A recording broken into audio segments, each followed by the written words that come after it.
बिस्मिल्लाहिर्रहमानिर्रहीम। अस्सलामु अलैकुम। आप देख रहे हैं K92 न्यूज़ और मैं हूं नाइला भट्टी। शामिल करते हैं आज की अहम खबरें।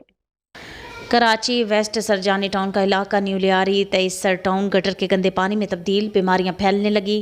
कराची वेस्ट तेसर टाउन का इलाका इंतजामिया की नाहली की वजह से गटर के गंदे पानी और कचरे के ढेर में तब्दील, जिसकी वजह से बच्चे और बड़े मलेरिया, डेंगू और दीगर मोजी अमराज का शिकार हो रहे। स्कूल, मस्जिद और मदारिस की गलियां भी गंदे पानी का जोहड़ पेश करने लगीं। परवेज़ मुशर्रफ के दौर में लियारी एक्सप्रेस वे बनने से वहाँ के मुतासिरीन की रहाइश और बुनियादी सहूलतों से रास्ता। इस इलाके की अवाम इस वक्त बदतरीन ज़िंदगी गुजारने पर मजबूर हैं। न पानी, न सफाई, ना ही गैस का प्रेशर है। इलाके के सियासी, समाजी और कारोबारी हजरात ने मुंतखब नुमाइंदों और गवर्नमेंट सिंध से इस इलाके पर तवज्जो देने की पुरजोर अपील की है। महबूब अहमद रिंद, ब्यूरो चीफ, कराची।